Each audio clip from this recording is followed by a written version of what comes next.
اعوذ باللہ من الشیطان الرجیم بسم اللہ الرحمن الرحیم ہم دنجات کا مطالعہ کر رہے ہیں جو سید ابو العلا مودودی رحمۃ اللہ علیہ کی ایک جامع تصنیف اور مختصر اور عام فہم تشریح اس میں اسلام کی گئی ہے۔ تو ہم نے پیچھے اس کے اسلام کے بارے میں پڑھا، کفر کی حقیقت میں کے بارے میں پڑھا، کفر کے نقصانات ان کو ہم نے سمجھا، ان کا مطالعہ کیا۔ اب ہم چلیں گے اسلام کے فائدے کیا ہیں۔ ہمارا آج کا موضوع ہے اسلام کے فائدے، ٹھیک ہے جی۔ یہ جو ہم نے پیچھے پڑھا تھا یہ کفر اور اس کے نقصانات ہم نے پڑھے تھے، تو اب آئے ہم چلتے ہیں اسلام کے فائدوں کی طرف۔ اور اب ایک نظر یہ بھی دیکھو کہ اختیار اسلام کا طریقہ اختیار کرنے میں کیا فائدہ ہے۔ اوپر تم کو معلوم ہو چکا کہ اس جہان میں ہر طرف خدا کی خدائی کے نشانات پھیلے ہوئے ہیں۔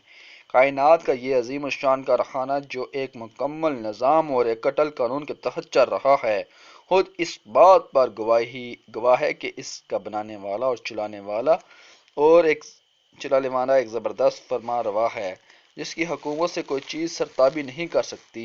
تمام کائنات کی طرح خود انسان کی فطرت بھی یہی ہے کہ اس کی اطاعت کرے، چنانچہ بے سمجھے وہ رات دن اس کی اطاعت کر ہی رہا ہے، کیونکہ اس کے قانون قدرت کی خلاف ورزی کر کے وہ زندہ ہی نہیں رہ سکتا۔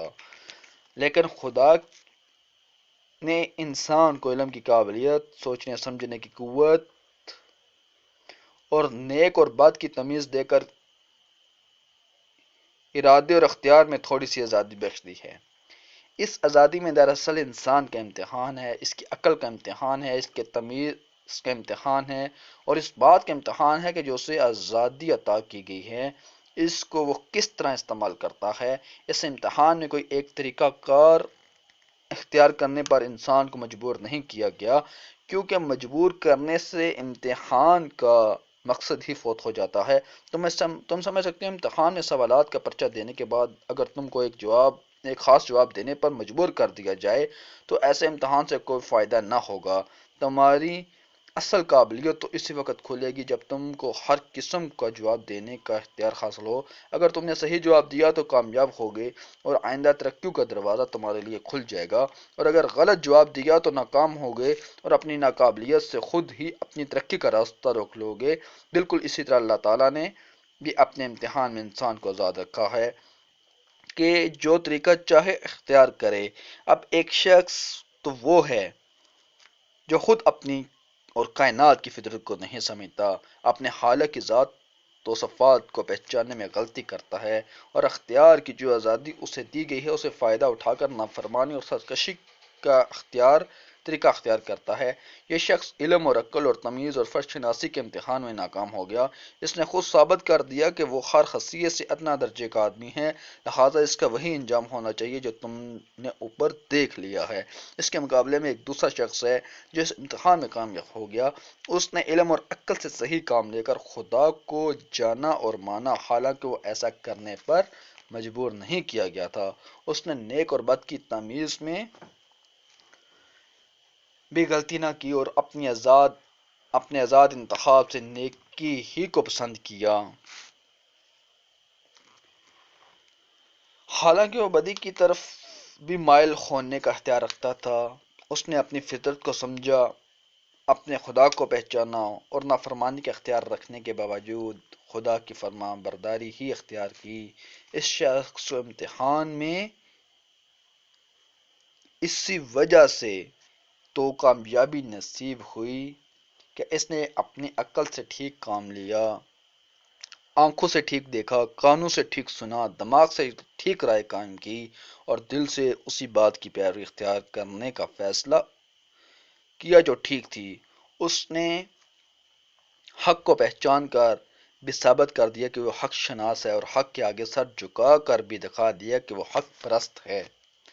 ظاہر ہے کہ جس شخص میں یہ صفات موجود ہوں اس کو دنیا اور آخرت دونوں میں کامیاب ہونا ہی چاہیے۔ وہ علم اور عمل کے ہر میدان میں صحیح راستہ اختیار کرے گا، اس لیے کہ جو شخص ذات خدا بندی سے واقف ہے اور اس کی صفات کو پہچانتا ہے، وہ دراصل علم کی ابتدا کو بھی پہچانتا ہے اور اس کی انتہا کو بھی۔ ایسا شخص کبھی غلط راستوں میں بھٹک نہیں سکتا، کیونکہ اس کا پہلا قدم بھی صحیح پڑا اور جس آخری منزل پر اسے جانا ہے اس کو بھی وہ یقین کے ساتھ جانتا ہے۔ اب وہ فلسفانہ غور اور خوض سے کائنات کے سمجھنے کی کوشش کرے گا، مگر ایک کافر فلسفی کی طرح کبھی شکوک و شبہات کی بول بلیوں میں گم نہ ہوگا۔ وہ سائنس کے ذریعے سے قدرت کے قوانین کو معلوم کرنے کی کوشش کرے گا، کائنات کے چھپے ہوئے خزانوں کو نکال لے گا۔ خدا نے جو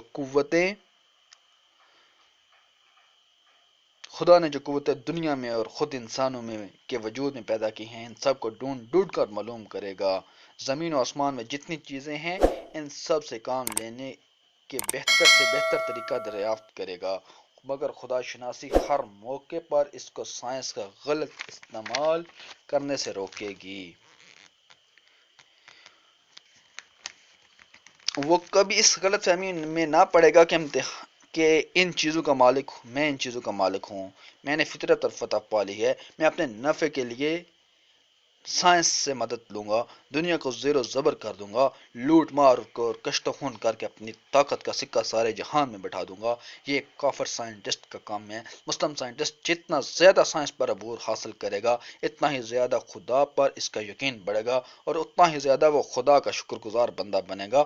اس کا عقیدہ یہ ہوگا کہ میرے مالک نے میری قوت اور میرے علم میں جو اضافہ کیا ہے، نے اس میں اپنی اور تمام انسانوں کی بھلائیوں کے لیے کوشش کروں گا، اور یہی اس کا صحیح شکریہ ہے۔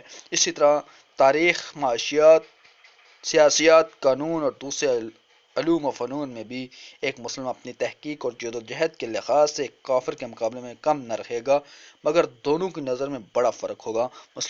مسلم ہر علم کا مطالعہ صحیح نظر سے کرے گا، صحیح مقصد کے لیے کرے گا، صحیح نتیجے پر پہنچے گا۔ تاریخ میں وہ انسان کے گزشتہ تجربوں سے ٹھیک ٹھیک سبق لے گا، قوموں کی ترقی و تنزل کے صحیح اسباب معلوم کرے گا، ان کی تہذیب و تمدن کی مفید چیزیں دریافت کرے گا، ان کے نیک دل لوگوں کے حالات سے فائدہ اٹھائے گا، اور ان تمام چیزوں سے بچے گا جن کی بدولت پچھلی قومیں تباہ ہو گئیں۔ معاشیات میں دولت کمانے اور خرچ کرنے کے ایسے طریقے معلوم کرے گا جن سے تمام انسانوں کا بھلا ہو، نہ یہ کہ ایک کا فائدہ اور بہتوں کا نقصان ہو۔ سیاسیات میں اس کی تمام توجہ ایک طرف صرف ہوگی کہ دنیا میں امن، عدل اور انصاف اور نیکی اور شرافت کی حکومت ہو۔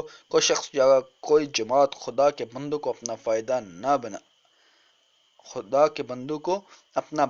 نہ بنائے۔ حکومت اور اس کی تمام طاقتوں کو خدا کی امانت سمجھے گا، اور بندگان خدا کی بہتری کے لیے ہی استعمال کیا جائے گا۔ قانون میں وہ اس نظر سے غور کرے گا کہ عدل و انصاف کے ساتھ لوگوں کے حقوق مقرر کیے جائیں، کسی صورت کسی پر ظلم نہ ہونے پائے۔ مسلم کے اخلاق میں خدا ترسی، حق شناسی، راست بازی ہوگی۔ وہ دنیا میں یہ سمجھ کر رہے گا کہ سب چیزوں کا مالک خدا ہے، میرے پاس اور سب انسانوں کے پاس جو کچھ ہے خدا ہی کا دیا ہوا ہے۔ میں کسی چیز کا، حتیٰ کہ خود اپنے جسم اور جسمانی قوتوں کا بھی مالک نہیں ہوں۔ سب کچھ خدا کی امانت ہے، اور اس امانت میں تصور کرنے کا جو اختیار مجھ کو دیا گیا ہے، اس کو خدا ہی کی مرضی کے مطابق استعمال کرنا چاہیے۔ ایک دن خدا مجھ سے اپنی یہ امانت واپس لے گا، اور اس وقت مجھ کو ایک ایک چیز کا حساب دینا ہوگا۔ یہ سمجھ کر جو شخص دنیا میں رہے، اس کے اخلاق کا اندازہ کرو۔ وہ اپنے دل کو برے خیالات سے پاک رکھے گا، وہ اپنے دماغ کو برائی کی فکر سے بچائے گا، وہ اپنی آنکھوں کو بری نگاہ سے روکے گا، وہ اپنے کانوں کو برائی سننے سے باز رکھے گا، وہ اپنی زبان کی حفاظت کرے گا تاکہ اس سے حق کے خلاف کوئی بات نہ نکلے، وہ اپنے پیٹ کو حرام کے رزق سے بھرنے کے بجائے بھوکا رہنا زیادہ پسند کرے گا، وہ اپنے ہاتھوں کو ظلم کے لیے کبھی نہ اٹھائے گا، وہ اپنے پاؤں کو برائی کے راستے پر کبھی نہ چلائے گا، وہ اپنے سر کو باطل کے سامنے کبھی نہ جھکائے گا، خواہ وہ کاٹ ہی کیوں نہ ڈالا جائے۔ وہ اپنی کسی خواہش اور کسی ضرورت کو ظلم اور ناحق کے راستے میں سے کبھی نہ پورا کرے گا۔ وہ نیکی اور شرافت کا مجسمہ ہوگا، حق اور صداقت کو ہر چیز سے زیادہ عزیز رکھے گا، اور اس کے لیے اپنے ذات کے ہر فائدے اور اپنے دل کی ہر خواہش کو بلکہ اپنی ذات کو بھی قربان کر دے گا۔ وہ ظلم اور ناراستی کو ہر چیز سے زیادہ پسند کرے گا، اور کسی نقصان کے خوف سے، کسی فائدے کے لالچ میں اس کا ساتھ دینے پر آمادہ نہ ہوگا۔ دنیا کی کامیابی بھی ایسے ہی شخص کا حصہ ہے، اس سے بڑھ کر دنیا میں کوئی معزز اور شریف نہ ہوگا۔ کیونکہ اس کا سر خدا کے سوا کسی کے سامنے جھکنے والا نہیں، اور اس کا ہاتھ خدا کے سوا کسی کے آگے پھیلنے والا نہیں۔ ذلت ایسے شخص کے پاس کیوں کر پھٹک سکتی ہے؟ اس سے بڑھ کر دنیا میں کوئی طاقتور بھی نہ ہوگا، کیونکہ اس کے دل میں خدا کے سوا کسی کا خوف نہیں، اور اس کو خدا کے سوا کسی سے بخشش اور انعام کا لالچ نہیں۔ کون سی طاقت ہے جو ایسے شخص کو حق اور راستے سے ہٹا سکتی ہے؟ کون سی دولت ہے جو اس کا ایمان ہرے سکتی ہے؟ اس سے بڑھ کر دنیا میں کوئی غنی اور دولت مند بھی نہ ہوگا، کیونکہ وہ عیاش پرست نہیں، خواہشات نفس کا بندہ نہیں، حرص اور لالچی نہیں، اپنی جائز محنت سے جو کچھ کماتا ہے اسی پر قناعت کرتا ہے، اور ناجائز دولت کے ڈھیر بھی اگر اس کے سامنے لگا دیے جائیں تو ان کو حقارت سے ٹکرا دیتا ہے۔ یہ اطمینان کی دولت ہے جس سے بڑی کوئی دولت انسان کے لیے نہیں ہو سکتی۔ اس سے بڑھ کر دنیا میں کوئی محبوب اور ہر دل عزیز بھی نہ ہوگا، کیونکہ وہ ہر شخص کا حق ادا کرے گا اور کسی کا حق نہ مارے گا، ہر شخص سے نیکی کرے گا اور اس کے بدلے میں اپنے لیے کچھ نہ چاہے گا۔ لوگوں کے دل آپ اس کے لیے کی طرف کھینچیں گے، اور ہر شخص اس کی عزت اور محبت کرنے پر مجبور ہوگا۔ اس سے بڑھ کر دنیا میں کسی کا اعتبار بھی نہ ہوگا، کیونکہ وہ امانت میں خیانت نہ کرے گا، صداقت سے منہ نہ موڑے گا، وعدے کا سچا اور معاملے کا کھرا ہوگا، اور ہر کام میں یہ سمجھ کر ایمانداری برتے گا کہ کوئی اور دیکھنے والا ہو یا نہ ہو، مگر خدا تو سب کچھ دیکھ رہا ہے۔ ایسے شخص کے ساکھ کا کیا پوچھنا؟ کون ہے جو اس پر بھروسہ نہ کرے گا؟ ایک مسلم کی سیرت کو اچھی طرح سمجھ لو، تم کو یقین آ جائے گا۔ مسلم کبھی دنیا میں ذلیل اور محکوم اور مغلوب بن کر نہیں رہ سکتا، وہ ہمیشہ غالب اور حاکم ہی رہے گا، کیونکہ اسلام جو صفات اس میں پیدا کرتا ہے، اس پر کوئی قوت غالب نہیں آ سکتی۔ اس طرح دنیا میں عزت و بزرگی کے ساتھ زندگی بسر کرنے کے بعد جب وہ اپنے خدا کے سامنے حاضر ہوگا تو اس پر خدا اپنی نعمتوں اور رحمتوں کی بارش کرے گا، کیونکہ جو امانت اس کے سپرد کی گئی تھی اس کا پورا حق اس نے ادا کر دیا۔ جس امتحان میں خدا نے اس کو ڈالا تھا اس میں پورے نمبروں کے ساتھ کامیاب ہوگا۔ یہ ابدی کامیابی ہوگی، دنیا سے لے کر آخرت تک مسلسل چلی جاتی ہے، اور کہیں اس کا سلسلہ ختم نہیں ہوتا۔ یہ اسلام ہے، انسان کا فطری مذہب ہے، یہ کسی قوم اور ملک کے ساتھ خالص نہیں، ہر زمانے اور ہر قوم، ہر ملک میں خدا شناسی اور حق پسند لوگ گزرے ہیں، ان سب کا یہی مذہب تھا۔ وہ مسلم تھے، وہ مسلم تھے، خواہ ان کے زبان میں اس کا مذہب کا نام اسلام ہو یا کچھ اور۔ صدقۃ یا رب العالمین، الحمد للہ رب العالمین۔ یا اللہ جو کچھ پڑھا اس کو سمجھنے کی اور اس پر عمل کرنے کی توفیق عطا فرما، تاکہ ہم اسلام کو سمجھ سکیں اور اسلام سے فائدہ اٹھا سکیں۔ وآخر الدعوانا الحمد للہ رب العالمین۔